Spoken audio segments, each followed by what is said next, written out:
What if I told you that boosting your revenue isn't always about working harder, but it's about working smarter? And we're going to use the tools that you already have to increase your revenue so your business grows.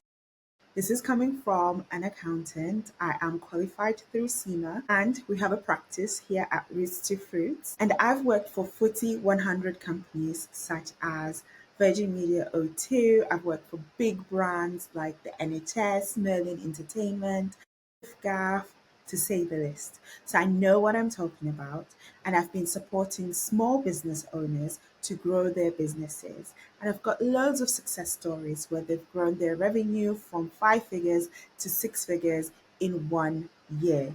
And I'm here to help you do just that. When we think about running our businesses, we think about the different segments. Like, I'm going to be focusing on marketing today, so I'm just going to be thinking about marketing. I'm going to be focusing on operations today, so that's what I'm focusing on. And then today is about finance. I'll answer my accountant's emails.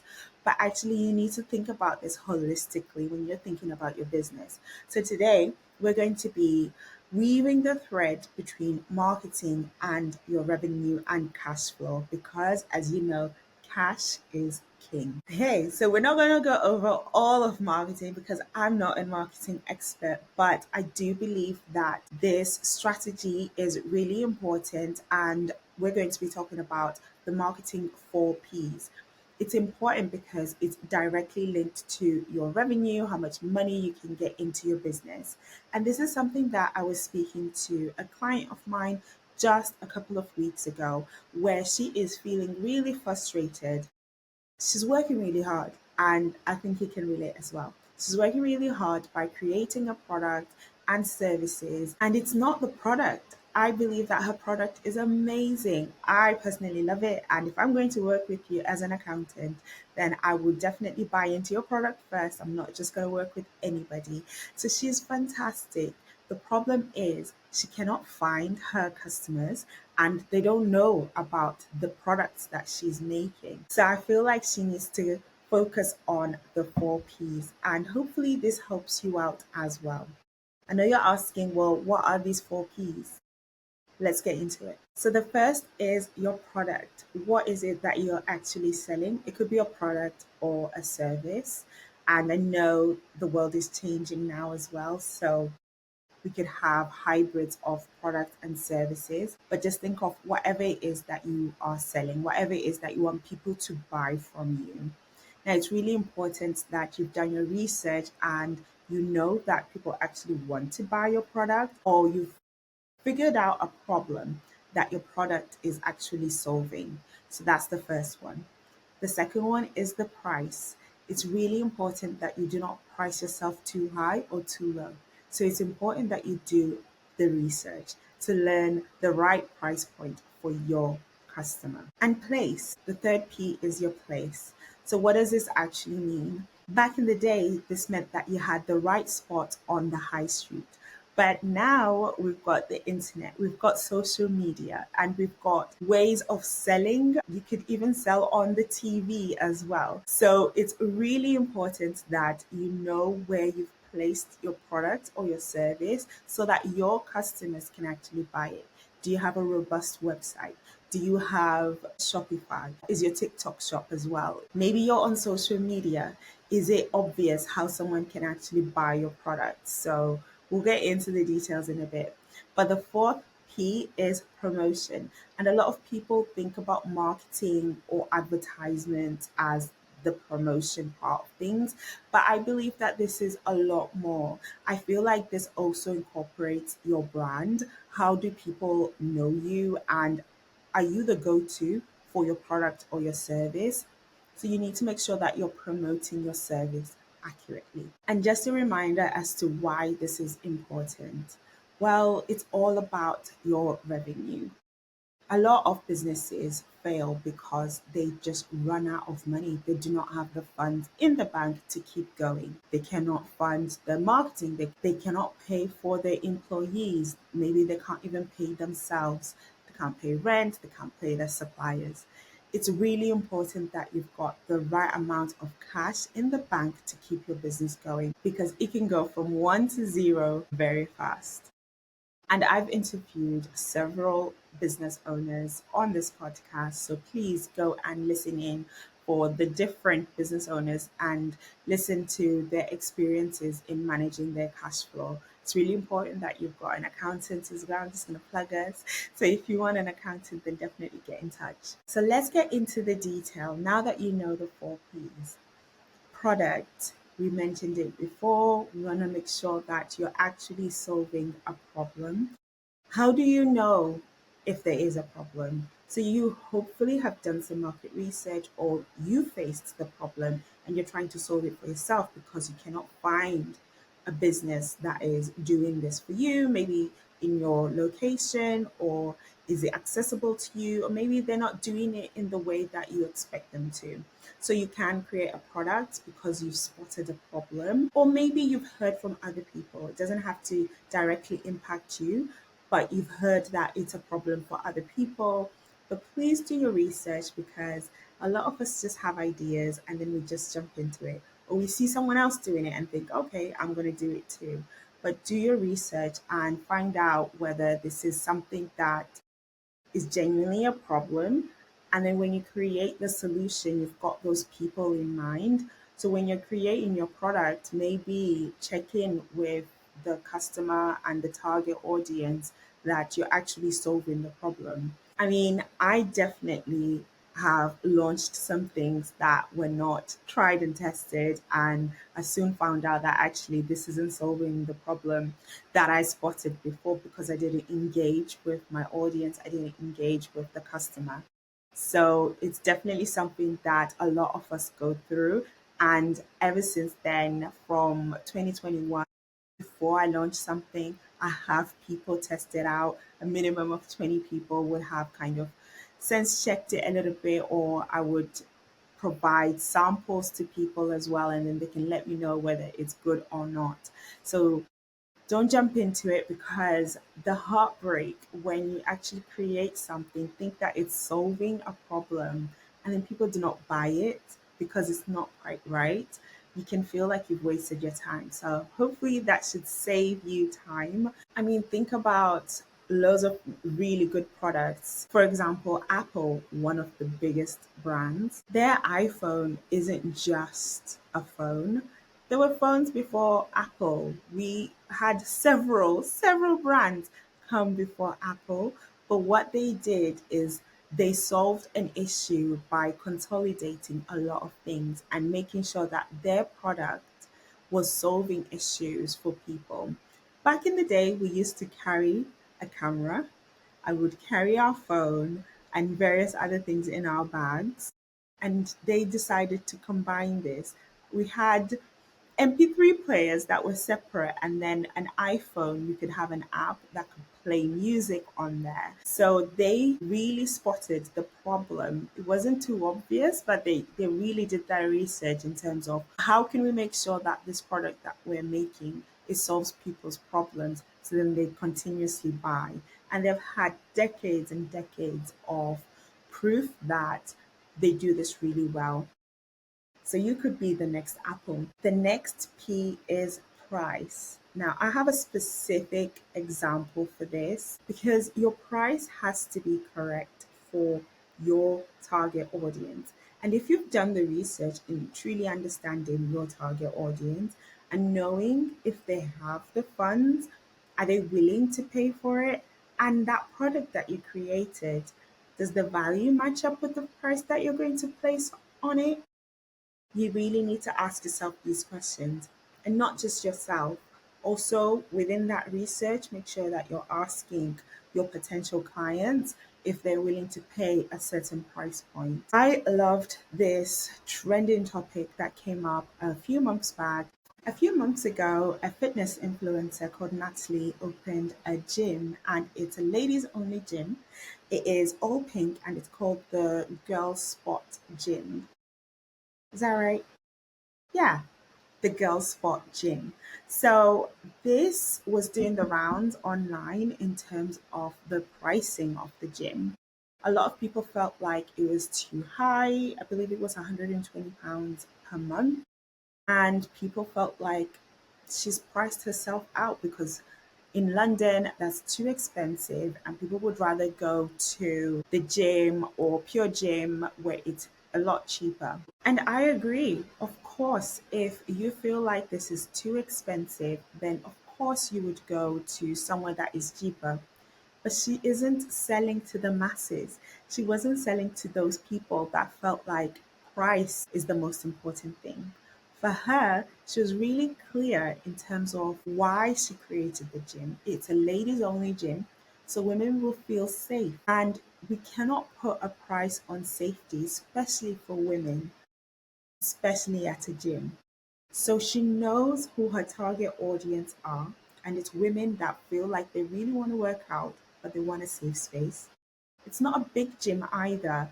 For she cannot price it too low because of the volume that you can get. If you are charging at $29.99, then you would require 1,000 people to sign up to make up, so then you can make your 30K in revenue for that month, so that you can make your 30K in revenue in that month. However, at the £120 price point, then she only needs to get about 250 customers, 250 women to pay every month to get that exact same amount. And this is a niche product. This is a niche experience, and she only needs to market to just a few people. So we need to remember this when we're pricing our product, that if you have a niche product, then you need to make it clear so that your target knows exactly this is for, and then they know the value. There's no misunderstanding around that, and then price it accordingly. But if you price it cheap, but then you're not targeting the masses, then it's not really clear. So I think that actually this strategy worked perfectly. And based on social media, it looks like they're actually getting the amount of people that they need.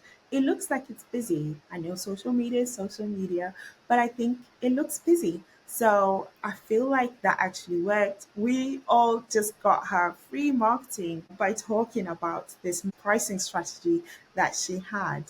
And a lot of people pointed out that if this gym is for women only and it's about safety, then she needs to make it affordable. And I don't think so, because we find money for what we value. And honestly, if you value safety and you want to work out and you've got the funds, then you can go there. Otherwise, there are women only sections in cheaper gyms across the country. So they're not her target either. And my last point around price is to remember that the price that you set sends a message to people. There's some research in 2023 that shows that 60% of UK consumers associated higher prices with better quality, even when products were identical. That says it all. So don't be afraid to price your product at the value that you expect it to. And maybe do a little bit of work by understanding what your costs are. If you understand how much it's going to cost you to make a product, to run the business, then you can work it back to then price your product.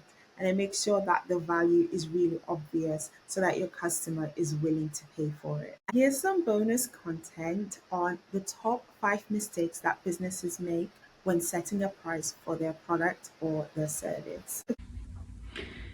These are the top 5 mistakes that businesses can make when they're setting the price for their product or their service.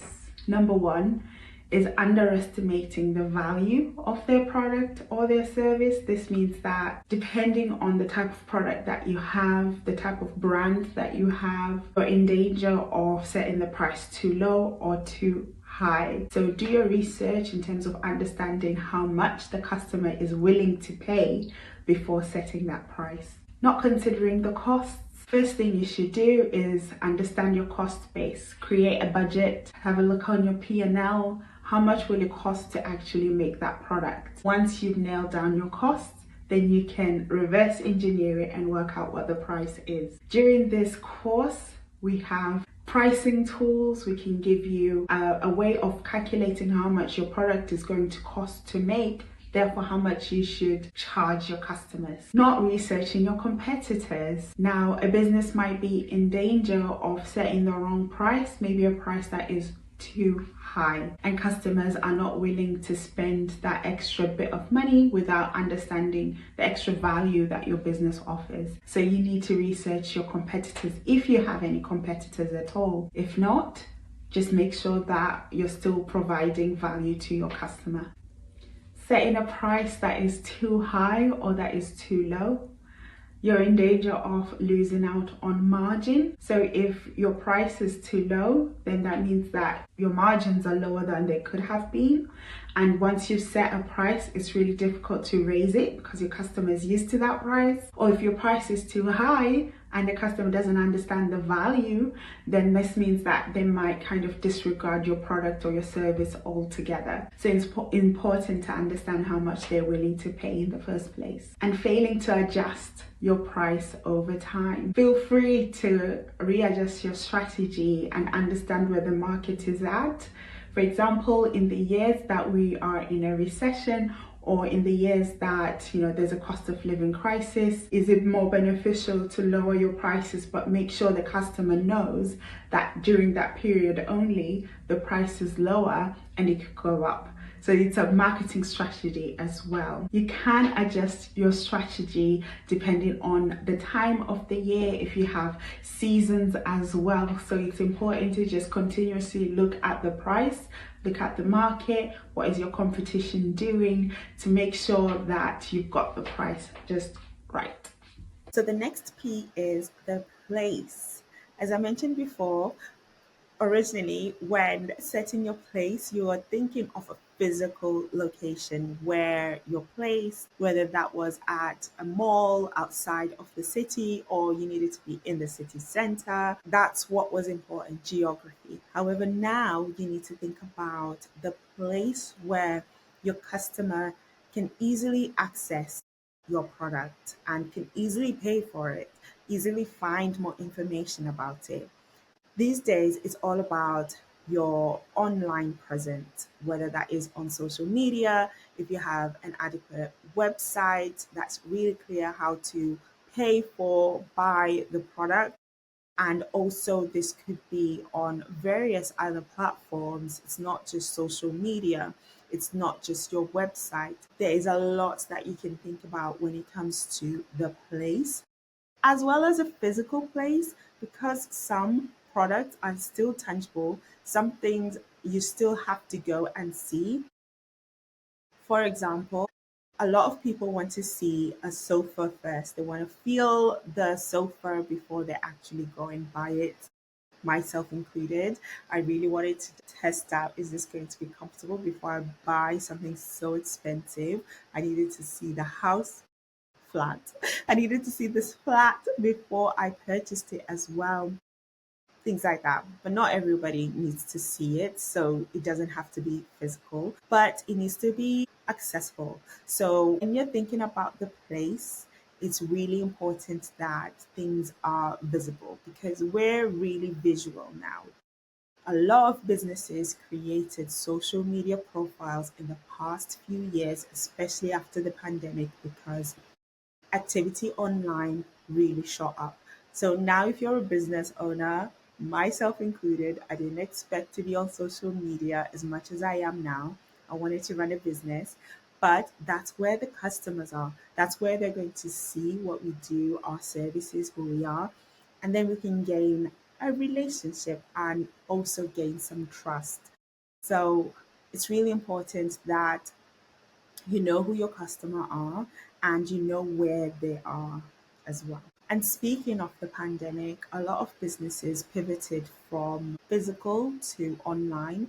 For example, restaurants. A lot of restaurants then created a profile on apps like Deliveroo or Uber Eats so that they can deliver their food to directly to the person. And this is a massive revenue stream for them. They could still have a physical presence, a place, but also they've got a presence online as well. So, something to think about for yourself: what is cost effective, especially if you're a startup and you're just thinking of starting out? What is going to be cheaper and easier at the start, and also like a place where you're directly finding your customer as well at that start, and then maybe you can evolve. Speaking of the pandemic, I know Primark specifically said a lot of businesses now have an online presence, but that's not what our business model is. We still want people to come into our physical shops, and they stuck to it, and they're still doing well. And yeah, I found that really, really interesting because at that time, you had your Debenhams closing down and a lot of other brands that were well known, they were closing down because the death of the high street, right? But Primark stayed firm in their decision and they kept on going, and they just have their physical presence as far as I know. So what should you do about this? Maybe create a profile for your customers so then you understand where they hang out. Maybe they are going to markets on the weekend, so then you go to that market. Maybe they're always online, so then make sure that you're online as well. Just think about your business and where your customer actually is. And the last P, promotion, is what a lot of people think marketing is. So I have been educated as well when I was doing a little bit of research at the start of the year when we were launching a couple of products as well as marketing for our event, Empower Her. Then I really thought about the promotion side of things and how we can fine tune this so we can make sure that we are accessing the right people so that they get to know about us and they get to enjoy what we're doing. So promotion is important. It's all about how you communicate and persuade people to buy. And I would say the best thing to do if you're not an expert in this field is to then seek one out. We've worked with a marketing manager, we've worked with a copywriter, a PR agency to make sure that we've got our message correct and we're targeting the right people and the right businesses and the right customers as well for each of our different streams of services that we offer and products as well that we offer. So I would say seek out the support or maybe look into getting on a course that will help you promote your product correctly. And maybe if you're also thinking about promoting on social media, then do a bit of research in the platform that you're going to use and make sure that you're actually putting in effort in understanding how it works before you spend money on it. Trust me, I've also felt like I've wasted a lot of money in some promotions that we did on a few platforms. I won't say which ones. As soon as I got some help, as soon as I got an expert to let me know how to utilize that exact platform, we started to see the right return on investment. So make sure that you do your research before you actually put in money into the promotion. And there's free ways of promoting as well.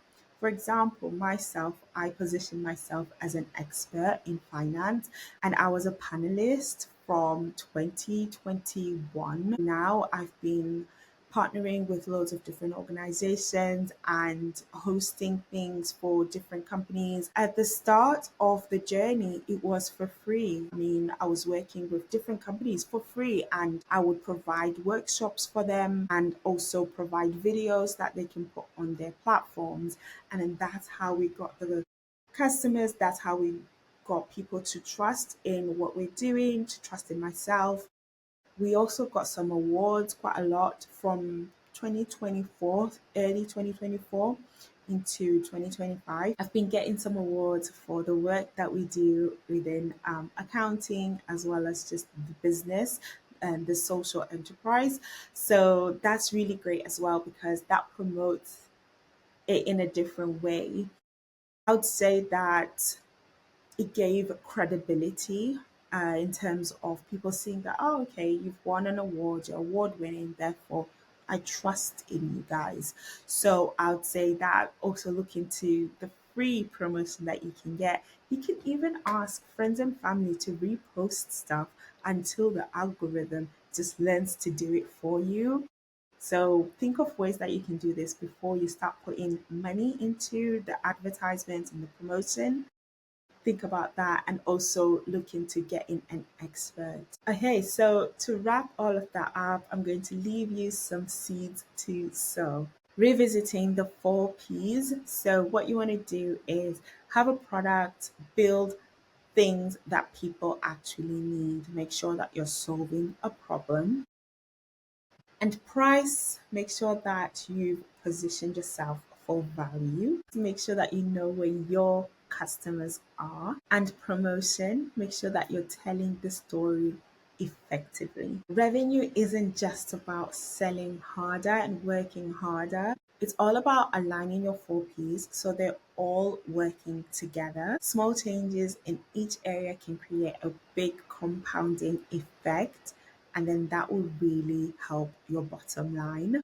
We've created a free revenue growth audit worksheet that you can download from our website. All you have to do is subscribe. The link is in the show notes.